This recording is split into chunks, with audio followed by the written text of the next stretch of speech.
Welcome back. On RealCopStoriesVideos.com, we have over, lost track here, over 400 questions and 400 stories and over 250 questions and answers. That's a lot of stuff here. So it's neat. You guys have, well, the first ones we did it, and then you provide us with over 250 questions and answers. So ask me a question, and I'll respond directly and also on video. And if you want to ask me a question, email me at rsbcopstories@gmail.com. And the other ones, over 400, look at those up. There's a lot of gross alerts on there, so that's our most popular because it's all Vice. I had almost 4 years in Vice, so a lot of stuff that I cannot forget in 40-some years. And you'll see some of them are, most of them are really funny. Some of them are really gross. So be aware of that. Okay, so anyway, so one question came in about what's one of the most dangerous things you've done. And I've done a string of these already. Here's probably the last one, unless I remember some more. You know, this is back in the 70s, 80s, and 90s. So it's, whew, okay, so anyway, here, let me set this up. I'm working Vice, and Vice gets a lot of different assignments, and a lot of different calls come in, a lot of different clues come in, but mostly we work bars, liquor stores, you know, gambling, prostitution, the normal stuff you see in here, lewd conducts in park, lewd conduct anywhere for that matter, but mostly in parks and restrooms. Well, we got a clue. The neighboring division had an undercover officer, and he had a clue about a person that was dealing in heroin in our division, and we were called the narco unit. Called the narco unit, and they were either, I don't remember their call, either they were busy or they're off, but couldn't respond, and they don't have an undercover officer to do this. Because some, you know, a little side note here, the city is very diverse, and if you have a unit that doesn't have minorities in it, then you pretty much, if you're in a minority division, you're depleting about half of your availability to do something, okay? Later on, I went into units that were very diverse, later on, but at that time, this would be 75, 76. Not a lot of mixed people in these divisions. Now you have to move your way up. You just can't appoint people to come in and be diverse. You have to be able to earn it. You have to be able to take orals. You have to deserve it. You have to have tenure. A lot of things to get in. Now with all the years that's evolved since the 60s and 70s, everybody's integrated, which is great, the way it should be. But in those days, very rare. So the narco unit did not have a minority officer to do this undercover work. So we have to ask permission to do it because it's narco's jurisdiction when it comes to heroin and all the drugs. We're just Vice. But it's out of a bar, so it's kind of us. So we got approval from the captain to do this ourselves. And what we're going to do is we're going to have an informant introduce me to a heroin dealer, okay? And I was maybe I was the ugliest guy in the unit, or maybe I looked the worst. I had hair down on my shoulders. I had a big beard. And then I was going to introduce me to this guy, and then I was going to trade him some items for heroin.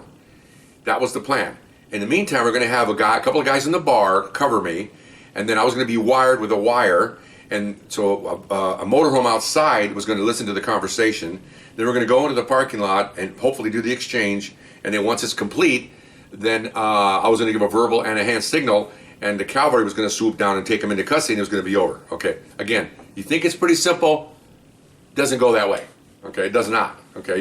You hope for the best and you plan for the worst. It's a horrible saying, but that's true in our line because the worst for us is a shootout, okay?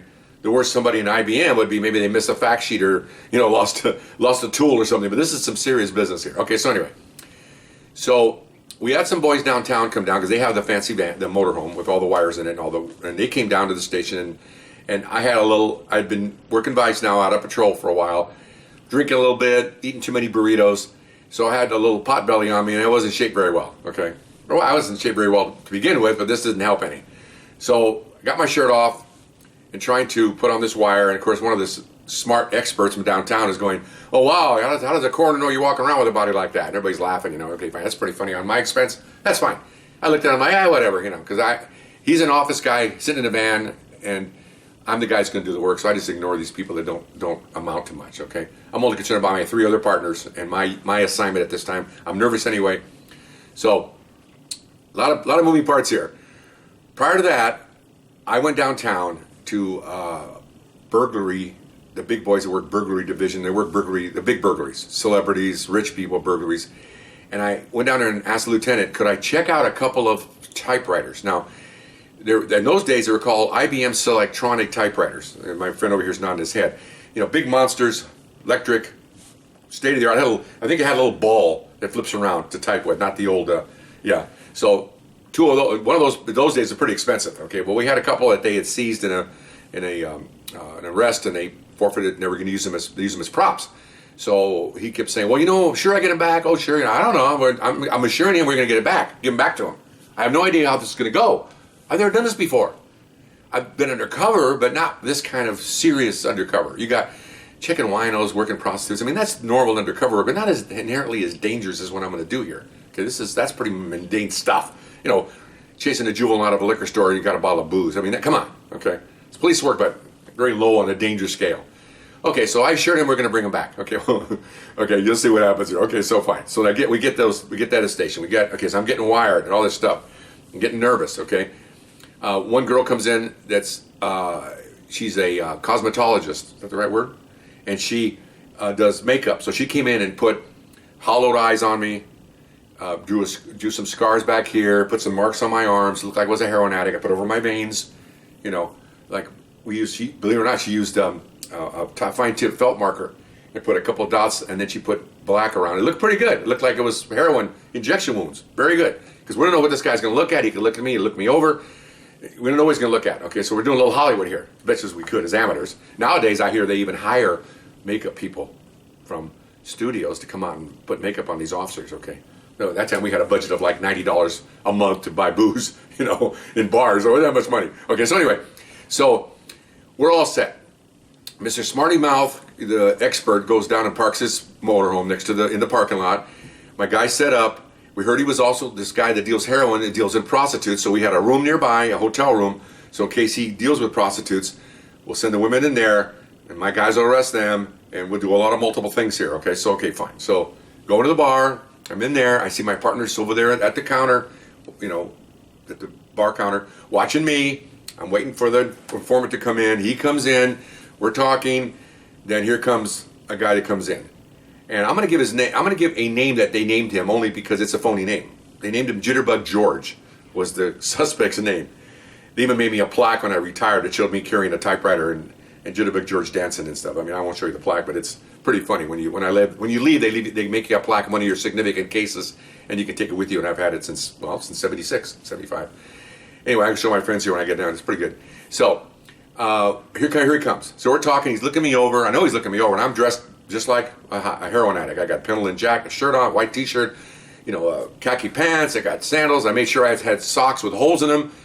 The khakis were torn along the seam. The shirt was tattered, so you don't want to walk into it with, I saw Lacoste brand new clothes. Okay, ain't gonna work. Okay, unless you work Hollywood or something. But anyway, he looked at me over. We're talking and everything else. So then the informant leaves, like he should, and it's all Spanish. We're talking in Spanish.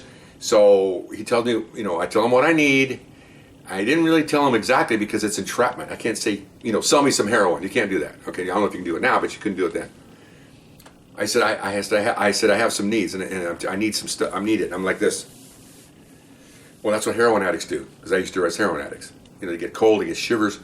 I'm like this, I'm faking it, and I know as I'm looking down, my peripheral is watching him, and he is staring at me. Why? He's seeing if I'm actually an addict. Okay, he's figuring me out. Okay, so I'm like this, and then I look at him. Oh, I control myself. Hollywood, man, Hollywood. Okay, Academy Award. It worked. As soon as I did all that little thing and talk, and he pops up like a cork. Let's go outside. What? Okay. So as I'm walking, I'm looking, and I see another car parked over there. One of my supervisors is watching me out of an undercover car. I see one over here. Motorhome's over here. I'm in this relatively medium-sized parking lot. I said, this is good because for my safety and future, when I become a supervisor, I've said this before, and I'll say it again. Dope cases, heroin, guns, solve the Kennedy murder, solve the Black Dahlia murder, all this stuff. Your primary concern is the undercover officer. Give a crap about the dope, give a crap about the murder.